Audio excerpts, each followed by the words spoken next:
নমস্কার বন্ধুরা, আমি মুনমুন কিচেনে আপনাদের সবাইকে স্বাগত। প্রতিদিনের মতো দেখুন আজকে এসেছি আবার একটা নতুন রেসিপি নিয়ে। আজকে আমি আপনাদের সঙ্গে শেয়ার করব মাত্র এক বাটি সুজি দিয়ে দুর্দান্ত স্বাদের একটা নাস্তা রেসিপি। এটা সকাল বিকেলের টিফিন বক্সে বাচ্চাদের বা বড়দের অফিসের টিফিন বক্সেও আপনারা এইভাবে বানিয়ে দিতে পারেন। দারুণ চটপটা একটা রেসিপি, বানানো খুবই সোজা আর খেতেও তেমনি দারুণ টেস্টি।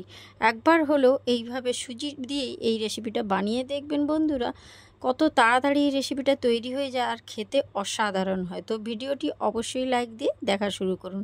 এখানে এই রেসিপিটা বানানোর জন্য একটা পাত্রের মধ্যে নিয়ে নিচ্ছি এক বাটি পরিমাণে সুজি। আর এখানে ওই সুজির মধ্যে যে বাটি মাপ করে আমি সুজি নিয়েছিলাম সেই বাটির এক বাটি দিয়ে দিলাম টক দই। আর এই টক দইয়ের বাটিটা ধুয়ে দিয়ে দিলাম সামান্য অল্প পরিমাণে একটু জল। আপনারা সবাই জানেন যে সুজি খুব তাড়াতাড়ি জলটা টেনে নেয়, তার জন্য অল্প পরিমাণ বাটিটা ধুয়ে একটু জল দিয়েছি। দিয়ে এবারে টক দই দিয়ে ভালো করে সুজিটাকে এইভাবে চামচ দিয়ে মাখিয়ে নিচ্ছি। খুব ভালো করে দই দিয়ে সুজিটাকে মাখিয়ে নিতে হবে। আর মাখিয়ে নিয়ে এটাকে কিন্তু রেস্টে রেখে দেব। তাহলে দেখবেন সুজি যে পরিমাণ জলটা দিয়েছিলাম সুজি সবটাই টেনে নেবে। আর এটাকে এখন ঢাকনা দিয়ে একটা সাইডে সরিয়ে রেখে দিচ্ছি।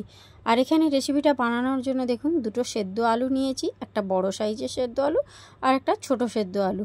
আর এইখানে এই দুটো সেদ্ধ আলুকে এইভাবে একটা গ্রেটারের সাহায্যে এইভাবে আমি সুন্দর করে গ্রেট করে নিচ্ছি। তো আমি দুটো আলুই দেখুন সুন্দর করে গ্রেট করে নিয়েছি। এবারে এই আলুটাকে গ্রেট করে একটা সাইডে রেখেছি। আর এখানে দুটো সেদ্ধ ডিম নিয়েছি। আর ডিমটাকেও ঠিক একই রকমভাবে ওই গ্রেটারের সাহায্যে ঝিরিঝিরি করে গ্রেট করে নিচ্ছি। আর এই ডিমের এই গ্রেট করাটা এটা আমার পরে কাজে লাগবে। তো কী কাজে লাগবে অবশ্যই আপনাদেরকে দেখিয়ে দেব। তো দেখুন বন্ধুরা, দুটো ডিম এইভাবে আমার গ্রেট করা হয়ে গিয়েছে। খুবই সামান্য উপকরণ লাগবে। বাড়িতে আপনাদের সকলেরই ডিম আলু সুজি থেকেই থাকে। তো বাড়িতে থাকা উপকরণ দিয়ে এই নাস্তা রেসিপিটা একবার হলেও বানিয়ে দেখবেন। তো এখানে দেখুন এই যে সেদ্ধ আলুটা আমি গ্রেট করে রেখেছিলাম এর মধ্যে দিয়ে দিলাম স্বাদ মতো লবণ। আর দিয়ে দিচ্ছি সামান্য অল্প পরিমাণ একটু হলুদের গুঁড়ো। আর দিয়ে দিচ্ছি কাশ্মীরি লাল লঙ্কার গুঁড়ো। আর এর মধ্যে এখন দিয়ে দেবো হাফ চামচের থেকে একটু বেশি জিরের গুঁড়ো। আর এখানে দেখুন কাঁচা লঙ্কা দিয়েছি 4টে পরিমাণ কাঁচা লঙ্কা। তো ঝালটা আপনারা অবশ্যই নিজেদের পছন্দ মতো বাড়িয়ে বা কমিয়ে নেবেন। একটু দিয়ে দিলাম চিলি ফ্লেক্স। আর এর মধ্যে আমি দিয়ে দিচ্ছি একটা ছোট সাইজের পেঁয়াজকে একদম ঝিরিঝিরি করে কেটেছি সেই কোচানো পেঁয়াজটা। আর এখানে দিয়ে দিলাম বেশ কিছুটা পরিমাণে ধনেপাতা। আর ধনেপাতাটা অবশ্যই দিবেন, তাহলে খেতে ভালো লাগবে। সব কিছু উপকরণ দিয়ে এবারে হাতের সাহায্যে খুব ভালো করে মেখে নিতে হবে। আর এটা কোনো চামচ বা কোনো রকম স্প্যাচুলা কোনো কিছু দিয়েই মাখবেন না। এই আলুটাকে হাতের সাহায্যে এইভাবে খুব ভালো করে মেখে নিতে হবে। তো এই বন্ধুরা দেখুন আমি কিন্তু খুব ভালো করে আলুটা মেখে নিচ্ছি। সব কিছু উপকরণ এখন দেওয়া যেহেতু কমপ্লিট হয়ে গিয়েছে, আলুটা সুন্দরভাবে মেখে নিয়েছি। আর এটা মাখা হয়ে গেলে আমি এখন একটা সাইডে সরিয়ে রেখে দেব। তো আলুটা মাখা হয়ে গিয়েছে, এটাকে এখন একটা সাইডে রেখে দিচ্ছি। এবারে দেখুন যে সুজিটা আমি ঢাকনা দিয়ে রেখেছিলাম, যে পরিমাণ জল দিয়েছিলাম দেখুন একটুও কিন্তু সুজির মধ্যে জল নেই। সুজি কিন্তু সব জলটাই টেনে নিয়েছে। এবারে একটা বড় মিক্সির বোল নিয়েছি, তার মধ্যে এই রেস্টে রাখা সুজিটা আমি এখন সম্পূর্ণটাই ওই মিক্সির মধ্যে দিয়ে দিচ্ছি। আর এই সুজির যে বাটিটা এই বাটিটা ধুয়ে একটু জল দিয়ে দেব। দেখুন এখানে হাফ বাটির মতো জল দিয়ে দিলাম। এবারে খুব ভালো করে একটু চামচ দিয়ে নাড়াচাড়া করে মিশিয়ে নিচ্ছি। মিশিয়ে দিয়ে মিক্সির ঢাকনাটা লাগিয়ে সুন্দর করে একটা পেস্ট বানিয়ে ফিরে আসছি আপনাদের কাছে। তো দেখুন বন্ধুরা সুজিটা সুন্দরভাবে আমি পেস্ট করে নিয়েছি। দেখুন কীরকম পর্যায়ে পেস্টটা বানিয়েছি দেখেই আপনারা বুঝতে পারছেন। তো এটাকে আমি একটা পাত্রে ঢেলেছি। আর আমি আপনাদেরকে হাতার সাহায্যে তুলে দেখিয়ে দিচ্ছি ব্যাটারের ঘনত্বটা ঠিক এই রকম পর্যায়ে হবে। খুব বেশি কিন্তু পাতলা করবেন না, আর খুব বেশি যে মোটা হবে তাও কিন্তু না। ঠিক এই রকম পর্যায়ে ব্যাটারটা তৈরি করে নিতে হবে। এখন এই ব্যাটারের মধ্যে আমি দিয়ে দিলাম স্বাদ মতো একটু লবণ। আর লবণটা দিয়ে আবার ওই হাতাটা দিয়ে ভালো করে একটু নাড়াচাড়া করে নিচ্ছি, তাহলে লবণটা খুব তাড়াতাড়ি এই ব্যাটারের মধ্যে মিশে যাবে। তো এই পর্যায়ে দেখুন আমার ব্যাটারটা এখন রেডি হয়ে গিয়েছে। তো গ্যাসের উপর আমি এখন একটা ননস্টিক তাওয়া বসিয়ে দিয়েছি। আর সেই তাওয়া এর মধ্যে দিয়ে দিয়েছি খুবই সামান্য একদম 1 চিমটে পরিমাণ একটু তেল। আর তেলটা দিয়ে খুব ভালো করে এইভাবে তাওয়ার মধ্যে বুলিয়ে দিলাম। আর তাওয়াটা খুব ভালো করে গরম হয়ে যাওয়া পর্যন্ত আমি অপেক্ষা করছি। তো এই পর্যায়ে দেখুন তাওয়াটা খুব সুন্দর গরম হয়ে গিয়েছে। আর সামান্য অল্প পরিমাণে একটু জল নিয়েছি, জলটা দেখুন ওই তাওয়ার মধ্যে ছিটিয়ে দিলাম, তাহলে যে পরিমাণ তেলটা দিয়েছিলাম সেই তেলটা একেবারেই উড়ে গেল। এবারে এক হাতা ব্যাটার দিয়ে এই হাতার পেছন দিকটা দিয়ে এইভাবে আমি গোল করে একটা রুটির মতো বানিয়ে নিলাম। দেখুন শেপটা একদম অসমান হয়নি, সম্পূর্ণ গোলভাবে কিন্তু আমি ওই তাওয়ার মধ্যে মিলে দিলাম। তো একটু উপরটা শুকনো হয়ে যাওয়া পর্যন্ত আমি অপেক্ষা করছি। তো এখন দেখুন উপর থেকে সুন্দরভাবে শুকনো হয়েছে আর সুন্দরভাবে তাওয়াই থেকে ছেড়েও এসেছে। আর একটা কাঁচির সাহায্যে এই রুটিটার মাঝ বরাবর আমি এইভাবে কাট লাগিয়ে দিলাম। এবারে যে আলুর পুরটা আমি রেডি করে রেখেছিলাম সেই আলুর পুরটা আমি একটা সাইডে এইভাবে ঠিক 3 কোনা আকারে আমি এই আলুর পুরটা দিয়ে দিলাম। আর হাতের সাহায্যে এইভাবে চেপে চেপে একটু সমান করে নিলাম। আর আরেকটা সাইডে দেখুন আমি এখন দিয়ে দেবো বেশ কিছুটা পরিমাণে কোচানো পেঁয়াজ। এই পেঁয়াজটা আমি আগে থেকেই কুচিয়ে রেখেছিলাম, আর এই কোচানো পেঁয়াজটাও দিয়ে দিলাম। আর আরেকটা সাইডে আমি দেখুন ডিমটাকে যে আমি গ্রেট করে রেখেছিলাম সেই গ্রেট করা ডিমটা এখন আমি একটা সাইডে দিয়ে দিলাম। এবারে সব কিছু উপকরণ এখন আমার দেয়া হয়ে গিয়েছে। এবারে আমি এই রেসিপিটাকে একটু মজাদার বানানোর জন্য ওপর থেকে একটু টমেটো কেচাপ এইভাবে দিয়ে দিলাম। এটা সম্পূর্ণ অপশনাল, তবে এইভাবে দিলে খেতে বেশ লাগবে।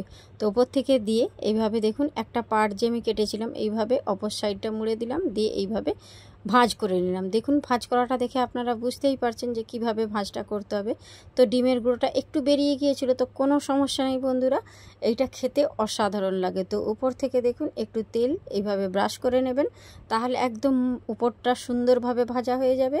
আর এইভাবে উল্টে পাল্টে আমি দুটো সাইডই সুন্দর করে ভেজে নেব। আর দেখুন এইভাবে একটু তেল ব্রাশ করে নিচ্ছি, খুব বেশি তেল নয় বন্ধুরা, এই অল্প তেল একটু ব্রাশ করে নেবেন, দিয়ে উল্টে পাল্টে এটাকে একদম সুন্দর করে লাল করে ভেজে নিয়েছি। তো একটা নাস্তা আমার সুন্দরভাবে ভাজা হয়ে গিয়েছে, দেখুন প্লেটের মধ্যে রেখে দিয়েছি, দেখতে কতটা সুন্দর লাগছে। একই রকমভাবে আমি আবারও তাওয়ার মধ্যে একটু তেল বুলিয়ে দিলাম আর উপর থেকে একটু জলের ছিটে দিয়ে দিলাম। আর এক হাতা ব্যাটার আমি ওই তাওয়ার মধ্যে দিয়ে খুব ভালো করে হাতার পেছন দিকটা দিয়ে এইভাবে ঘুরিয়ে গোল একটা রুটির শেপ দিয়ে দিলাম। তো ওপরটা যতক্ষণ না শুকনো হয়ে যাচ্ছে ততক্ষণ পর্যন্ত আমি অপেক্ষা করব। তো দেখুন বন্ধুরা ওপরটা সুন্দরভাবে শুকনো হয়েছে, আর কাঁচি দিয়ে আমি মাঝ বরাবর রুটিটাকে এইভাবে কেটে নিলাম। ঠিক মাঝ বরাবর আমি অর্ধেকটা কেটে নেব। এবারে এই রুটির একটা সাইডে এই যে আলুর পুরটা আমি বানিয়ে রেখেছিলাম সেই আলুর পুরটাকে হাতে করে চেপে চেপে বসিয়ে দেব। আর ঠিক সুন্দরভাবে আলুর পুরটা বসিয়ে দিয়ে তার একটা সাইডে আমি কিন্তু দিয়ে দেব কোচানো পেঁয়াজ, যে পেঁয়াজটা আমি তখন প্রথমে দিয়েছিলাম সেই কোচানো পেঁয়াজটা দিলাম। আর আরেকটা সাইডে যে ডিমটা আমি গ্রেট করে রেখেছিলাম সেই ডিমটাও দিয়ে দিলাম। তো বানানো খুব সোজা না বন্ধুরা, খুবই ইজি, বাড়িতে থাকা উপকরণ দিয়ে আপনারা এইভাবে বানিয়ে নিতে পারেন। দারুণ চটপটা রেসিপি, বিকেলবেলায় বা সকালবেলায় বাচ্চাদের টিফিন বক্সে, অফিসের টিফিন বক্সেও আপনারা এইভাবে বানিয়ে দিতে পারেন। তো একটা সাইড এইভাবে আপনারা মুড়ে নেবেন, তারপরে আবার অপর সাইডটা এইভাবে তুলে আবার মুড়ে নেবেন, এইভাবে পরপর ভাঁজ করে নেবেন।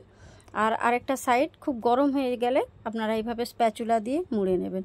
দেখুন একই রকমভাবে আবার একটা আমার নাস্তা রেডি হয়ে গেল। তো এইভাবে উপর থেকে একটু তেল ব্রাশ করে নেবেন, খুব অল্প তেল লাগে বন্ধুরা, এটা তৈরি করতে খুব একটা বেশি তেলেরও প্রয়োজন হয় না। আর উপর সাইডটা উল্টি দিয়েও আমি একই রকমভাবে আবারও তেল ব্রাশ করে নিলাম, দিয়ে উল্টে পাল্টে এগুলোকে একটু লালচে করে ভেজে নিতে হবে। দেখতে যেমন সুন্দর, প্রতিটা স্টেপে একদম পুর ভরা এবং পুরে খুব সুন্দরভাবে ঠাসা। তো দেখুন কত সুন্দর লালচে করে আমি ভেজে নিয়েছি, আপনারাও ঠিক এইভাবেই লাল লাল করে ভেজে নেবেন, খেতে অসাধারণ লাগবে, একবার হলেও ট্রাই করে দেখবেন বন্ধুরা। তো দেখুন আবারও একটা আমার নাস্তা রেডি হয়ে গেল। সেম প্রসেসে আমি আবার একটা দিয়ে দিয়েছিলাম, তো আপনাদের বোঝার সুবিধার্থে আমি 3টে মতো বানিয়ে দেখে দিলাম যাতে আপনারা প্রসেসটা খুব ভালোভাবে বুঝতে পারেন। তো এটা বানানো খুব একটা কঠিন নয়। তো একই রকমভাবে আমি কাঁচির সাহায্যে কাট লাগিয়ে দিলাম মাঝ বরাবর, আর এইভাবেই আলুর পুরটা একটা সাইডে এইভাবে 3 কোনা করে দিয়ে দিলাম। আর আরেকটা সাইডে যে কোচানো পেঁয়াজ আছে ওটা দিয়ে দেব। তো দেখুন বন্ধুরা আরেকটা সাইডে এইভাবে কোচানো পেঁয়াজটাও দিয়ে দিচ্ছি। যে সেদ্ধ ডিমটা গ্রেট করে রেখেছিলাম সেই সেদ্ধ ডিমটাও এখন ওর মধ্যে দিয়ে দিচ্ছি। একই রকম সেম প্রসেসে আমি আবার বানিয়ে নিলাম, আর ওপর থেকে একটু টমেটো কেচাপ দিয়ে দিলাম।